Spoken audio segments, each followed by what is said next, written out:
This was such a beautiful show with my girl, Kravetz. She is a spiritual business coach and CEO. She's straight out of New York City and leader of the Bronx Witch headquarters, the only co-working office space in New York City dedicated to spiritual practitioners. She's also the founder of Better Witch Coaching, where she coaches on magic, spirituality, and entrepreneurship. You are going to love this conversation when she talks about how she specializes in transforming her spiritual gifts into sustainable business models.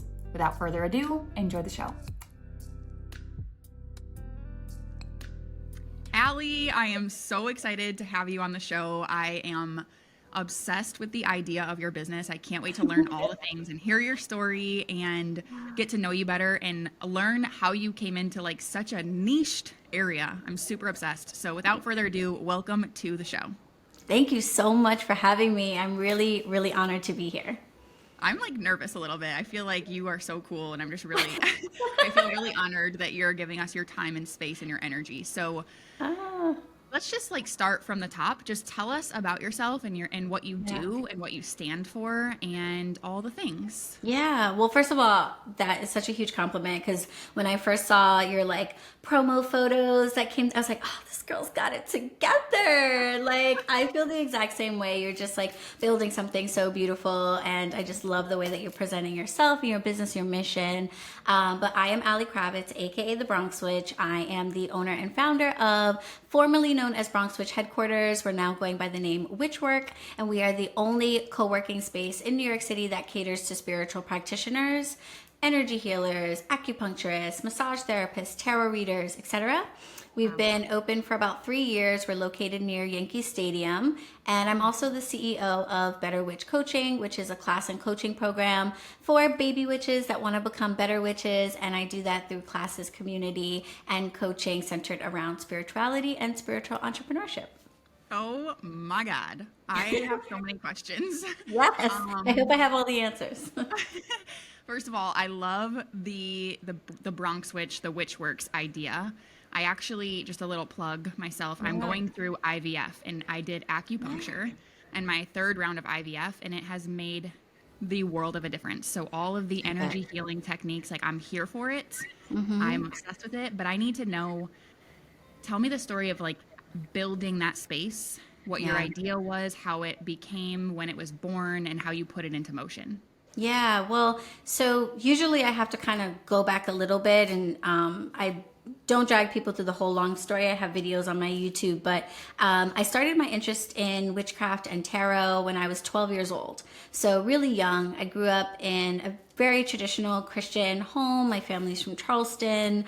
We're in the AME church. You know, I have reverends and pastors for aunts and uncles. And so it was very out of the ordinary for me to even be interested in these things. They were definitely not being like discussed or promoted in my home.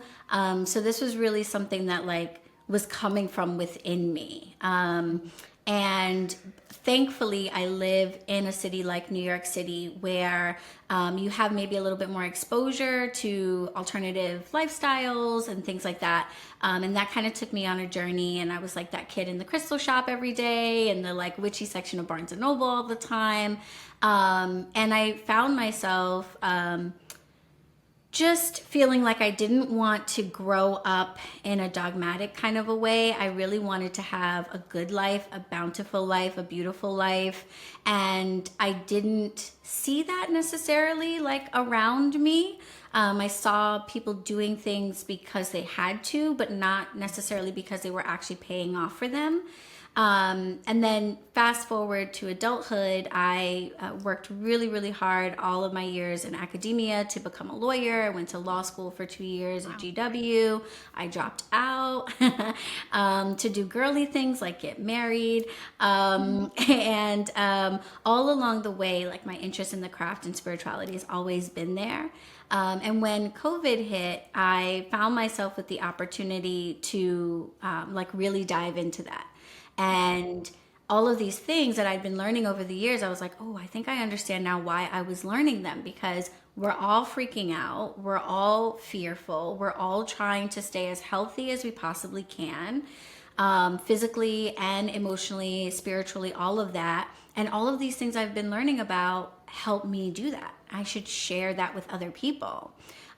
So I started making herbal teas, going live on YouTube, doing collective tarot readings every week. And that just started to build a community, and kind of by accident also started to build a business. The more that I was making myself available and selling things and offering readings, the more I started to realize that I wanted to keep doing this, and that if I could make sure that it was profitable and that I created something that was sustainable, that maybe I could actually make that dream come true. And in 2021, at the end of it, I always tell the story, I did a 40-day sadhana, because I woke up at 35 years old in 2021, being like, where is this going, God? Like, what is the purpose of this? Like, am I supposed to, I don't want to be Tazo tea. I don't want to be Bath and Body Works. Like, why am I making candles? Why am I making teas? Where are we going with this? So I did a fast. A sadhana is like a spiritual fast. And I fasted, I did yoga, I meditated every day. I did no candles, no readings. I just said, I'm just going to pause and just like detox. And on day 39, I signed the lease here. Ooh, I have goosebumps. I was not looking for anything. I wasn't even thinking I was going to keep going, because I was like, we're getting back to normal. Like, I'm going to go back to law school, I guess, or, but no, it was like, nope, the purpose is to keep this going. So I opened up the space originally as just an office for me to work out of, because my apartment was getting filled with like boxes. But then I got COVID, unfortunately, early 2022. And in the middle of the night, at like 3 a.m, I was woken up like in a cold sweat. And I just saw this vision of like other people using the space. And I was like, oh, what if it was a community space? What if it was like a co-working type of a space? And I kind of shifted our model, made it bookable for others. And essentially here we are. We sold retail for a little while, but I ended that last year to solely focus on being a co-working space. So we have all the space now dedicated to reservable tables and private rooms. We have networking events, educational resources are available here, and community events, free pop-ups, opportunities for spiritual practitioners to be vendors and show the community what they do and sell their products. And we're basically here now to just support all the spiritual small businesses in the area. That's freaking cool. Like, so amazing. I have 3 things to say. The first thing I want to say to our audience listening, I'm a content coach. So when I hear your story, what stands out to me is that you started with sharing what you were doing, and you shared that with the world for free. You provided value for free. You brought people along on the journey with you so authentically, and it's been built into this massive community that holds so much power. So I wanted to call that out, because to me, that's like the perfect setup for what you're doing now, is that you started with yourself. The second thing is I wanted to ask you 2 questions. The first question, how would you define witchcraft, and how would you describe what it is? And then my second question to that is, and I don't know if this is an appropriate question, but when you describe your upbringing and your family being religious, I think the perception that I have is that they would not welcome in witchcraft, quote unquote. And did you have any experiences of that, and what did that look like and feel like, and how did you combat that? Yeah, great questions. First of all, what is it? Everyone kind of comes to the word from a different place and has a different idea, for sure. It's a very heavy word. Like, there's so much that like immediately floods into your mind when you hear it. For me, witchcraft is the understanding that we're more energy than we are matter, that we are all connected to everything around us because of that. And that therefore that means I don't have to be physically near something in order to have an impression or impact on it. So this could be a person, this could be a situation, that by shifting energy close to me and directing it where I want it to go, I can also have an impact on something that I maybe can't physically touch. And this is something that we all can do, and we all experience and do all the time, in my opinion. If you've ever been in a room and had the undeniable sensation that someone was looking at you, and then you turn around and in fact they are, that's just like a teeny tiny moment where your body is telling you that like something is impacting your self, the energetic part of you. Maybe no one's touching you, but you are being impacted for sure.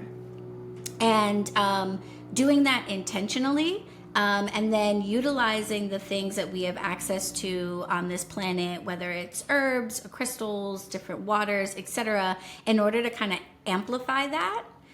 So you might feel the sensation of someone like looking at you, but not really much else happens.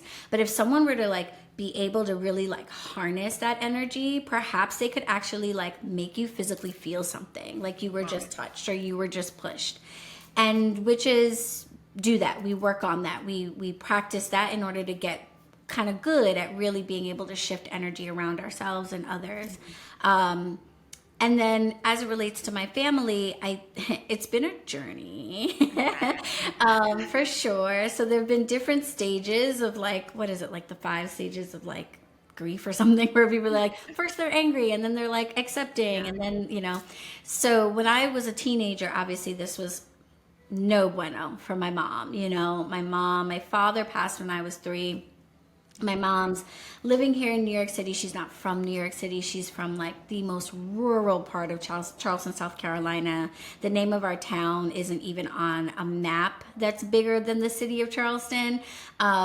So this was like, what is this? And like, here's my daughter. We're already in a big, scary place. And now she's into something that I've always been told is dangerous. That I think is potentially even like evil, that could lead her down terrible paths. She's in shops and hanging out with people I don't understand. She's wearing all this black. What is going on?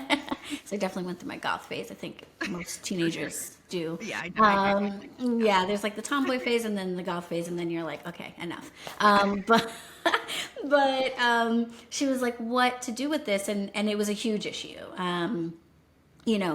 I had to hide my altar tools in a cloth underneath my bed. I had to hide the books. Like, did somebody give them to you? No, so it was a lot of me stealing and repurposing because, I was a teenager, so I also was broke. I had like a babysitting job. So I stole like really cool candelabras that my mom had and like fancy glassware that was supposed to be for like dinner parties that never got used. And every once in a while she'd be like, where's that candlestick? And I'm like, I have no idea. So I would just like steal stuff, and then with like the little money I did have like working, I would go to the little shops and buy my crystals and feathers and different things. And so that's pretty much how I got most stuff. And as I got older, people know that you're witchy, so they start to gift you things. But I had to hide them all. So I would hide them. And then the books that I had, I would hide like behind my school books. And so it was a lot of hiding, because whenever she did find out about anything, it was definitely a fight. It was not okay. It was like, this is not allowed. Like, to the point of like, I maybe won't let you live here anymore if you keep doing this. Like, you have a little sister and you're going to be a bad impression. And like, it was just very much not okay.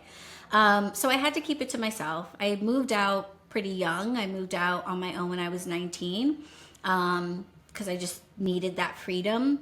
And I think that ultimately, when it comes to our parents, if you're blessed enough to have parents that love you, and I was, everything that they do is coming from that place of loving you. Like, they just want you to be safe. They want you to be smart. They just want to protect you. They want to set you up well so that when they one day aren't here, you are going to be okay.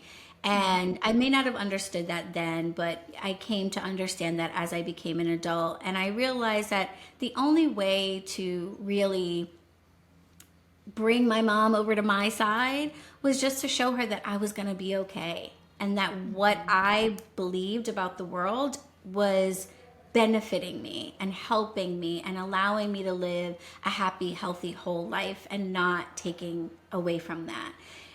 So I kind of just focused on that for my early adult years, just going to school and paying my rent. And, I eventually met my husband and, just doing all the things to let her know that like, I'm solid and I'm going to be okay. And we might not share all of the same views and you might not see me in church on a Sunday with you, but that does not mean that I don't have God in my life or I'm not guided by something greater and I'm not being good to people and being good to myself and all those things. So I think over time I was able to help her see that.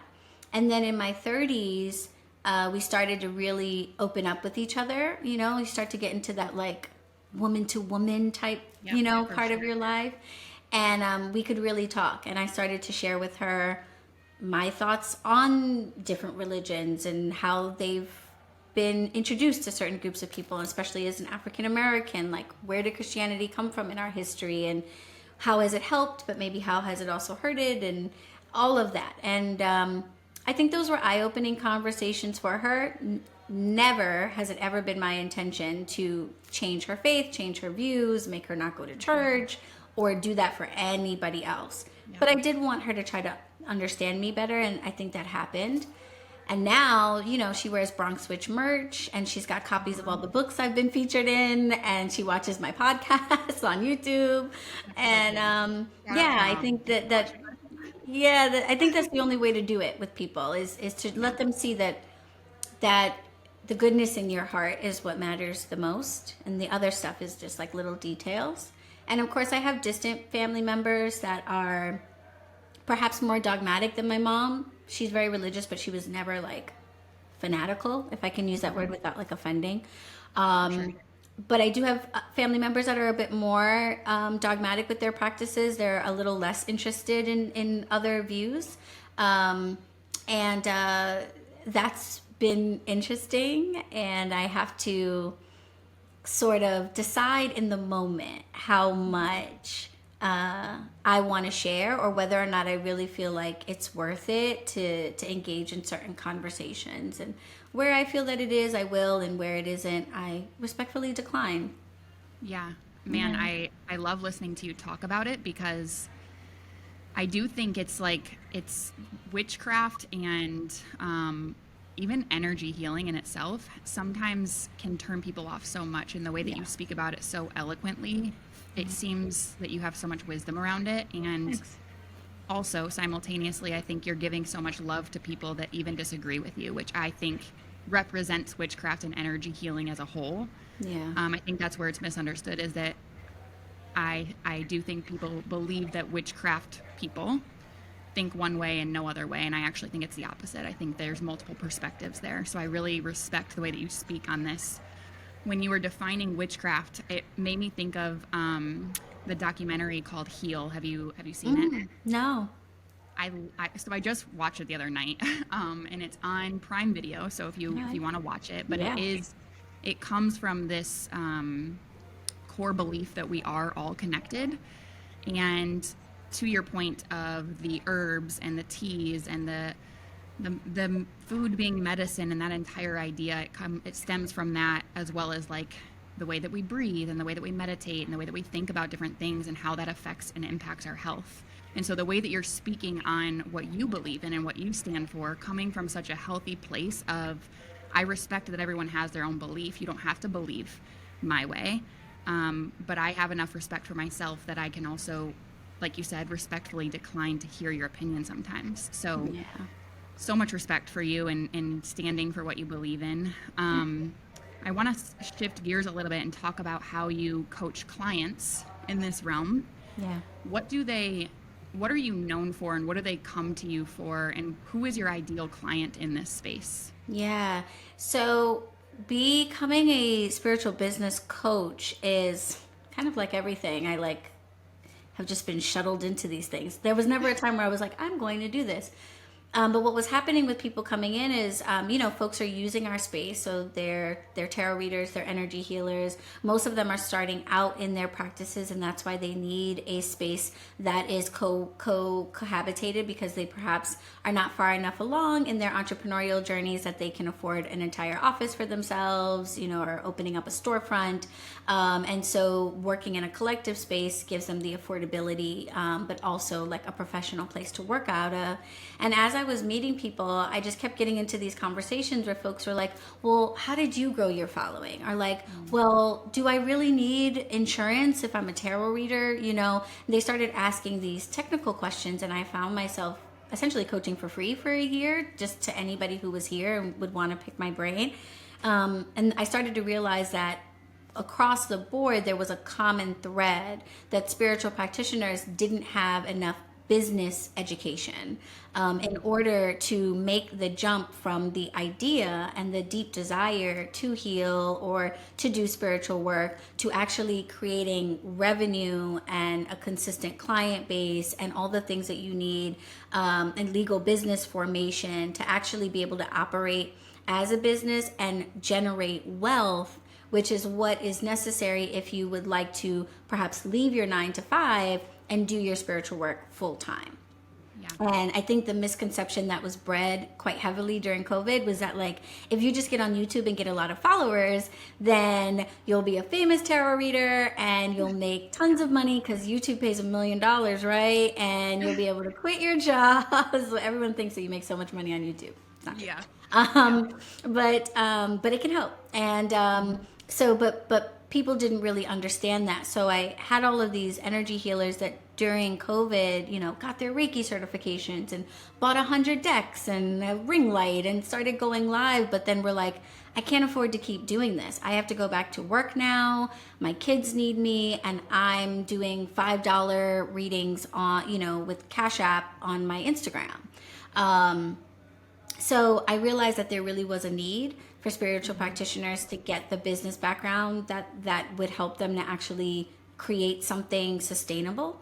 And that it needed to be simplified and it needed to be tailored to our industries. If you are a tarot reader getting started, like, we do not need to be talking about S corps. Like, we don't, you know what I mean? Like, we don't need to be talking about payroll. And if you just go out onto the internet and try to learn through the internet, you're going to be overwhelmed with the information out there. And most of it's not going to be specific to you because you're in such a niche category. Even as a service-based provider, there's like the even further smaller of like spiritual service. There's like some particular considerations there, like having language in your website about tarot readings being for entertainment, or relieving yourself of liability if someone was to act on what they got in a reading, right? Wow. That like maybe another type of service provider wouldn't even have to think about. So I was like, how do I help specifically those types of people? And that started turning into sessions, which then grew into, once I kind of had enough people go through this, I was like, oh, if I take them down this journey, like, they will be generating revenue and they will be in a solid position within 6 weeks. So that's when I launched my 6 weeks to launch program. From day 1 to 6 weeks, your business will be formed. We'll have a social media strategy. We'll have a plan for developing a community. We'll have funnels in place to bring people into your world, nurture them, turn them into clients, and we'll have a really good value-packed offer that you can provide them with, and different price points so that you can serve your purpose as a spiritual practitioner of like being available to the world. And then there was like the component of how spiritual practitioners look at the world, which is typically not the same as the way like the capitalist sort of world that we're in looks at things. So I do a lot of coaching around money mindsets and being okay with making money, being okay with doing genuine, authentic spiritual work that really helps people, and saying, you have to pay me and you have to pay me my value. And what I've learned and what I can do for you is not charity. and all of that good stuff. So that's how that started. And my ideal client really is someone who wants to make a positive impact on the world with their spiritual practices and finds that they don't have the time or the resources to do that because they haven't figured out how to generate revenue and build something sustainable around it. So they're having to choose between their spiritual work and living and surviving. Okay. And I am here to help them see that they can do both. They don't have to choose. Your spiritual work can actually be your survival and maybe even also your abundance.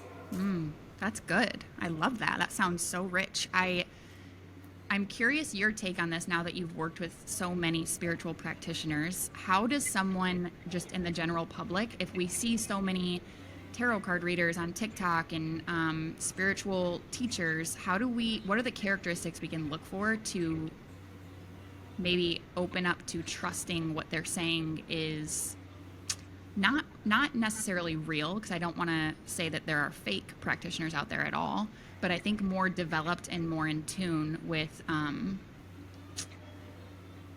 seeing it for reality versus maybe just going along with what they're saying. Yeah. What do we look for? Well, I think before even like kind of sizing up what to look for, I would encourage people to take their time. Take more time. Over this journey for myself, I've had quite a few people tell me, when they book a tarot reading, oh, I saw you on YouTube yesterday. Like you came across my YouTube feed and I was just like, oh, and I had to book a reading. And I'm like, I appreciate that. In the future, I'd like you to give it more time actually. Wow. Like I'm happy that you're here. But getting to know a person online or out in the world is the same as getting to know someone like in your intimate life. And I think that, if you just met someone, you probably would not get married to them today. You would want to get to know them. And if you are looking for a genuine impact in your life, some people could tarot readings just like for fun or just to like, I want to see something, like show me something, wow me or whatever. Those are folks that are looking for entertainment and, that's whatever.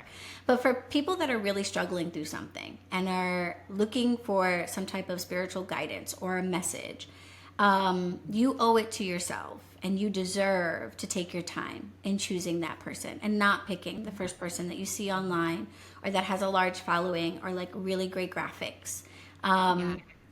Sit and listen, scroll through some stuff, watch some videos. If they are in business for themselves, then they're going to be sharing themselves quite openly and they're going to be pretty transparent about what they've got available. So there should be plenty of material for you to peruse through and just give yourself time. And while you're in that space, definitely look for the responses of others. Look for reviews, look for what other folks who are working with them are saying about their experience. And then look for, I think the hallmarks of just like legitimacy. Is the website a secure address? Are they asking for payment through an actual payment processor, or are we like cash apping each other?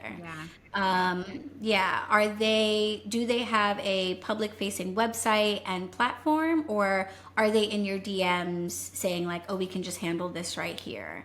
Are they pressuring you to work with them is a really big one. You shouldn't ever feel pressured to work with anyone, but I think in particular a spiritual practitioner, they should be in alignment with your greatest good. So they should not be interested in putting you in a place that makes you feel uncomfortable or that rushes you into something that might ultimately not be for you. So if you're feeling pressure, if you're not able to say, can I get back to you? If you're not able to say, thanks for the information, I'll check you out at another time, without being like made to feel like you're doing something wrong. I think all of those things are things to look for. I love that. That is such good advice. Thank you for that. Before I ask you the final question of the show, I actually want to back up and ask you, so our audience is full of badass female entrepreneurs. Yes. My favorite type of person. Yes. No offense to everyone else. Yeah, we love you all. So if you were to give us a recommendation of maybe a certain type of herbal tea or a crystal or a certain mantra or prayer, what is the one thing, like what is your go-to for people like us that you think we could incorporate into our daily routine? Oh, that is so, so, so great. Because there really are so many things. And I'm sure. because we are all so unique, um, there's really, it's hard to pick one thing that everyone would benefit from. What I think is probably the most objectively beneficial is to establish routines, establishing a routine. Um, and what I mean by that is we often, I think, especially for those of us who are women or femme identifying, we tend to put everybody else before ourselves. And things like a morning meditation, a cup of tea at night, self care every month. These things tend to get pushed to the side and they become like a if I find time, if I have extra money, when I get more organized type of thing. And we end up just never getting around to them. And then we're burnt out, we're exhausted, taking care of everyone else, and there's really nothing left in the tank to put behind a great idea or a deep desire to be in business for yourself. And for me, the only way that I've been able to combat that is by creating a daily routine for myself that I really work hard to stick to. Because even things like eating lunch, it'll be 5 o'clock and I won't have eaten anything, right? And then I'm exhausted. And then am I going to go home and work on my business after 8 hours of work? And like maybe the kids are crying. I don't have kids, but a lot of people do. The kids are crying. The cat needs to be fed, what have you.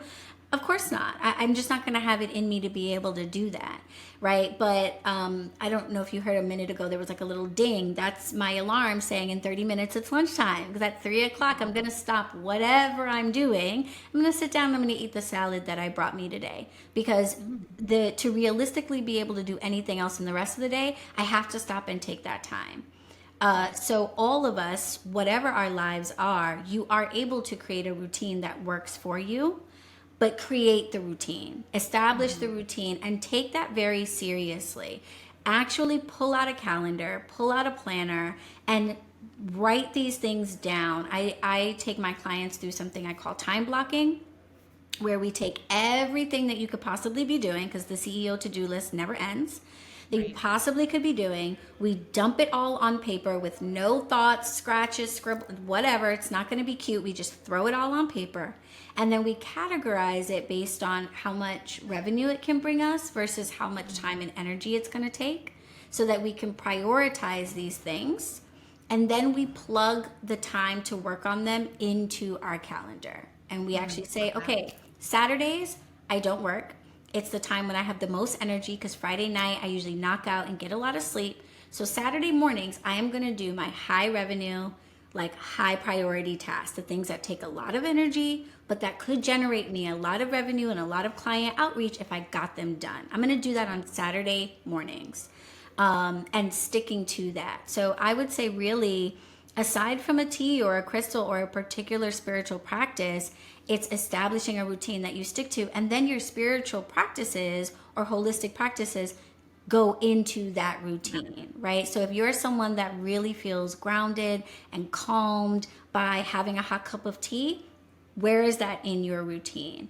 If a hot cup of tea would not work for you because that's just not your thing, but journaling for 15 minutes would really help get some stress. Going for a run for 20 minutes in your neighborhood would really burn off some stress.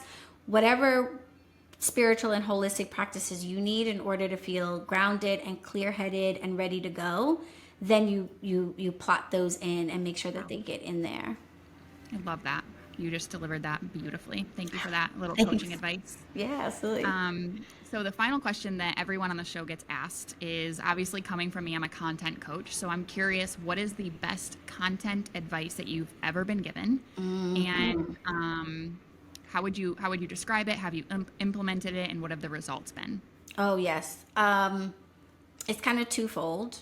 One is to be telling stories all the time, to let people into your story. And I think that's kind of a hot topic right now. Everyone's sort of talking about, in the content world, talking about how important storytelling is and how it's kind of taking over the game in terms of like your marketing approach. And I second that advice. I think that's a really great idea. People, especially with spiritual practitioners, it's an energy thing. It's a vibe thing. Like you have to connect with people, and people have to feel like they can trust you, and like you're going to create a warm and welcoming container for them. And the only way they're going to get that is if they know your personal story. Why you care about me in the first place is key. So always be telling your story. Don't assume that people already know how you got started. Don't assume they know why you're doing this, what your motivating factors are. Don't assume that they know the next competition you're going out for or this thing that you're working on. Rather than working on things behind the scenes and then launching something that you think is perfect to crickets, take people along with you from day one. Like, hey, everybody, I'm thinking about doing this thing. Yes. Show them the whole journey. By the time you actually create it and launch it, you're going to have so many people that are invested in it because they've been watching you try to make it happen from day one that they're like, sign me up. I want to be there when you actually do this. I'm so proud of you for getting this far. So that's the first half. And then the other half, really good advice that I got was that people buy transformations and solutions. So if selling something is a part of what you're doing, and most of us are selling something, then understand that educating them, offering educational advice, probably won't do it. Entertaining them, right? So like you learned the latest TikTok dance, that's great. You'll probably get a lot of views, right? But will you get customers or clients? Will they pay you for that? Probably not. And what I learned is that people pay for solutions and transformations. So show them that. Show them how your clients have transformed because of what you have showed them, taught them, whatever. And if you're starting out and you don't have clients yet, then how have your practices transformed your life? And if they haven't, then that's probably an indication that we're not at a point where we should be selling it just yet, right? Anything you're selling to somebody, it should have worked for you first, and now it's something you can advertise for others. So show them your own transformation. You know, eating breakfast every day helped me lose 10 pounds.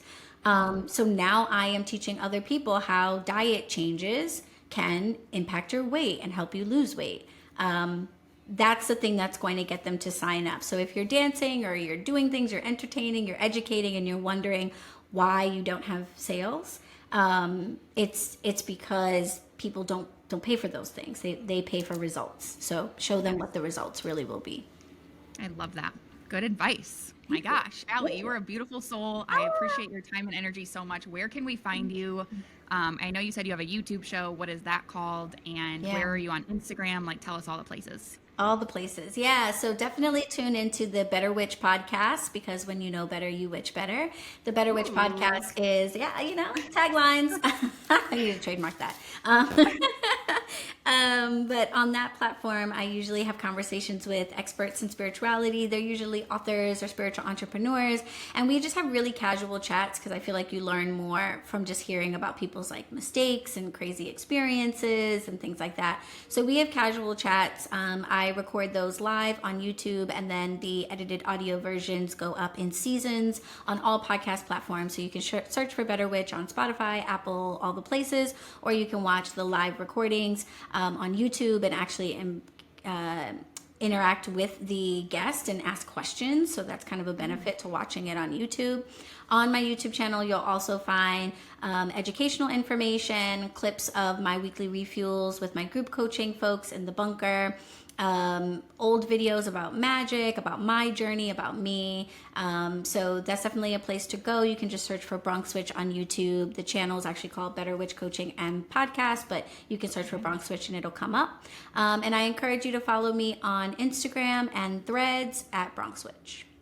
Okay, I will link all of that also below in the show notes in the description so you guys can go check her out. I'm definitely going to be going and binging all the things. Thank you. I know that for sure. Yeah, I'm obsessed with you. You're so cool. I appreciate you so much and your energy that you brought to this. And Thank you. I can't wait to just follow your journey and see all the big things that you do. So thank you so much. Thank you so much. It's been an honor to be here. I really appreciate it. Blessed be.